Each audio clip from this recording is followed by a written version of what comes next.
Welcome to the Building Doors Podcast, where we're not just pushing for opportunities for women's voices to be heard, we're creating them. I'm Christy Harst, voiceover actor and creator of the Building Doors campaign. Join us as we amplify voices, break barriers, and build doors together. Hi, I'm Aimee Gironimi, and I'm a door builder in the Building Doors campaign. So my journey into voiceover is all over the map, I would say. I knew from little on up that I wanted to be something in voiceover. I didn't really know what it was entirely, of course, when I was a kid. I just thought radio announcer or television announcer. I didn't really give it too much thought. But then I did kind of left and joined the circus after high school. Really, I went and toured with a children's theater and directed children's theater around the Midwest for 8 years. And I loved the theater. I loved being on stage, but it was not good for my voice. And it was not good to be on the road for much longer than 8 years. And so I moved to Milwaukee in 1996. I did some AmeriCorps apprenticeship work and then went and did my undergrad and graduate work and worked in both nonprofits and corporations in my community and did 23 years of work that had nothing to do with voiceover. I did things around training and education at nonprofits around the community. I worked in major corporations that are located here in Milwaukee. Did a ton of work around leadership development, diversity and inclusion, all sorts of really cool things that help to build organizations and leaders. And then all of a sudden it was 23 years later and I was in my later 40s, and I knew in my heart of hearts that being a voice actor was really who I was supposed to be at the right time in my life. And then all of a sudden the right time in my life started creeping up on me, and I decided to create a plan. So long story short, because this is a podcast episode, but I could create an entire podcast about this journey, I planned for 6 months a trip to my favorite place on the planet, which is Amsterdam in Holland, and decided to let my smoking habit go there. Why, you ask? Because I went there to process it and think about it and reflect on it and become okay with leaving it somewhere that I love. So because I have obsessive compulsive disorder that I've been treated for in LA, I have all of these cool cognitive behavioral therapy tools that I've used over the years to work out spikes of OCD. And so I decided to use cognitive behavioral therapy to leave it there. So I walked around the streets of Amsterdam by myself for a week. I smoked everything I could. And I decided that when I left Amsterdam, that was going to be it. And the stories I could tell about that week with myself are like nothing else I have ever experienced. It was probably the coolest time I've ever had in my life. And I ended up putting out my last cigarette in Amsterdam to this cool Dutch dude who was singing My Way in English. I did it my way. And all these people were singing along and putting their beers up in the air. And I was like, wow, well, this is as good a time as any to put out my cigarette habit for good. And I walked away and I got on the plane the next day, and I haven't smoked a cigarette for 6.5 years because it was what I needed to do to be able to get my voice back in shape and not spend money on smoking, because I needed to spend money on building a business for myself. So, boy, that's how I got into it. And I started training in late 2018, probably about 2 months after I quit smoking. And I don't know. I guess my first early success that motivated me to keep going in it, because it's not for the faint of heart, that's for sure. I think, over the last 6.5 years, knowing that I could qualify to be in SAG-AFTRA was like such a motivator. And when I was eligible for SAG-AFTRA, I thought, oh my gosh. You know what I mean? Well, I didn't think, oh my gosh. I thought, holy shit. I can't believe I, Aimee Gironimi, can get into SAG-AFTRA and do union work in voiceover and as an actor. And oh my God. So that was really motivating to me. I started working a lot in corporate narration at first, corporate narration and dipping my toes into e-learning and things like that because of my background in training and education and in leadership development and so forth. So I thought it would be a cool thing to get into that could be steady income. And I still to this day do a lot of corporate voiceover, corporate narration, business narration, explainers, things of that nature.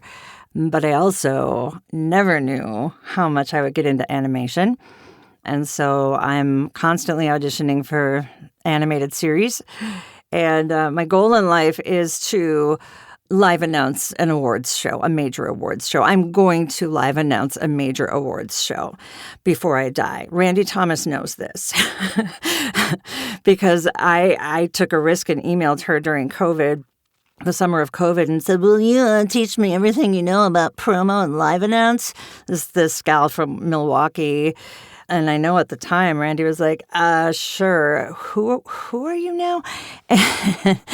And I had a real knack for it. And Randy really shaped who I am today as an announcer and a promo voice because she really taught me the ins and outs of the behind-the-scenes stuff, too, like how to take direction and, what T to B meant, top to bottom, and all the stuff that you don't know until you start getting live directed. So, she is one of my heroes in the industry for sure. And yeah, promo for sure. I really, really, really want to be the voice of a show or a network in this lifetime.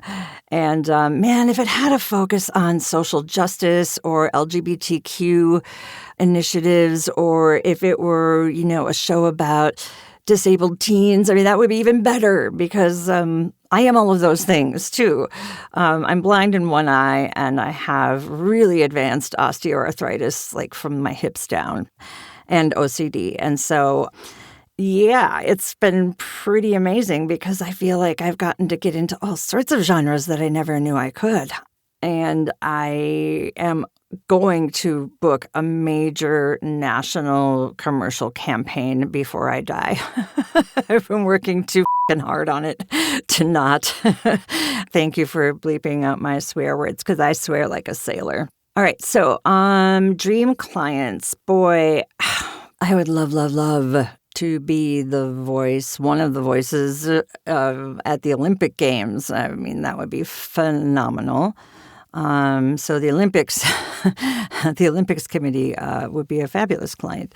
And also I would love to live announce at the Special Olympics Games and the Gay Games and the things that I have a lot of passion around because I just feel like that would be just the chance of a lifetime. I really also want to voice for a brand where I can be badass. So a whiskey brand or a truck brand or a sultry scent of some kind brand because I love to use that part of my voice and it's strong. And I really do believe that women in voiceover who have, the desire to do those kinds of spots ought to be brought into it because people sound really fabulous when they have passion for it. So what makes my voice stand out in this genre? I was told recently by a very cool agent that I sound assuring. So, I can tell you a story and you can rest assured that I know what I'm talking about and I'm relating to you and that it sounds genuine. I think a lot of people have those qualities. I think what comes along with those qualities for me is also just having a distinct voice. It's a little bit in a lower register and it's gravelly and you can hear a lot of personality in my voice. So I think that's what makes my voice stand out. It definitely isn't a typical voice. I love bringing scripts to life. Connecting with the audience is really, really a difficult thing to master on the microphone. I just had a really awesome coaching session with Terry Berland, and we talked about how connecting with your audience can only happen if you develop your point of view, and also about putting the right energy on it. Tina Marasco has taught me that many a time as well. Like, reel it in, sister, just a little, bring it in, reel it in. And so I have been learning how to pull back from all of my theatrical energy to be a little more grounded on the mic. So there is always room to grow in this industry too, which is why it is so much fun. So I've connected with the audience more and more as I've come along in these 6 or so years. Just the other day, I received some great feedback when I was on a live session. And you don't often get a lot of feedback from agents, casting directors, et cetera, because they are busy. And so you sort of like, whew, you really soak it in when somebody says something cool to you. And I had a director the other day. We had like an hour-long session, and they were just having me do it all sorts of different ways. And it was so much fun.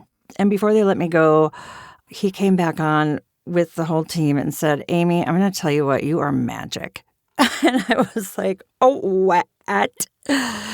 Wow, that is incredible feedback. I mean, I don't take that lightly or, I don't humble brag about that. I just think, whoa, wow, I can't even believe I'm getting feedback like this in the voiceover industry. It's just been such a cool journey.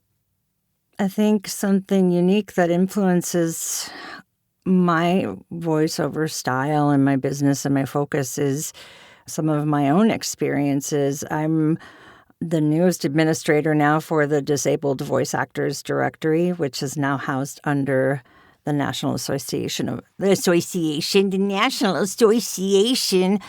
National Association of Voice Actors. It happens. And so, my experiences as a disabled individual, and I happen to have 3 hidden or not visible disabilities. And so the feelings behind that and being a part of the LGBTQ community and having passion for lifting others up, I think those are the things that influence my style. One fun fact about me that you might not expect, when I left Amsterdam, got a wise owl tattoo, and it is on my upper left arm, and her name is Luna. My wife named her when I came home, and she is my guiding light, man. I decided that I was going to bring something back with me that I could always touch that was something like real to me when I was in situations where I needed to remember to not smoke. But it's really just become all around a cool thing for me. So that's how I ended up naming my LLC Wise Owl Productions. If my voice were a brand, what would it be known for? Well, see, this is a cool question because I was trying to think of how in the world I was going to brand myself in general because I have a very uniquely spelled and pronounced name. So, of course, I'm Aimee, spelled Aimee. Thanks, Mom. She said there was no reason for it. It just looked cool. And my last name is from my adoptive father. And, of course, Gironimi is incredibly difficult to spell and pronounce, which is why I say it always rhymes with astronomy. If you yell Geronimo at me, I'm just so over it. But anyway, that's why I created Mod Voiceover. And I have had people say, like, what's Mod Voiceover? And I say, you know what, listen, modvoiceover.com is so much easier than aimeegironimi.com. So that's what Mod Voiceover is. It's changed over the years. Now it is, I landed on something that I'm really loving right now, Midwest Nice, one of a kind, and dynamic talent. And dynamic doesn't necessarily mean, oh, I'm such a dynamic talent, a dynamic person. Dynamic meaning I can do a lot of different things. I'm shiftable and I'm shapeable and I am versatile. So it's kind of fun to be able to have that acronym that I can change once in a while if I'm feeling it. Thanks for checking out my Building Doors podcast episode and for your support of the campaign. If you would like to work together, you can email me at Aimee, that's AIMEE, at modvoiceover.com. And visit my website at www.modvoiceover.com to hear more of my work. Thanks for listening to the Building Doors podcast. Want to hear more? Check out all our episodes at buildingdoorsvo.com/podcast and follow us on Instagram and LinkedIn at buildingdoorsvo. We'd love to hear from you, so call us on our 24/7 hotline at 216-307-1917 and leave us a voicemail with your thoughts. Do you want to support the podcast? Well, we love coffee. Buy us a cup through the link in the description or at buildingdoorsvo.com. Until next time, keep pushing forward, keep speaking up, and let's keep building doors together.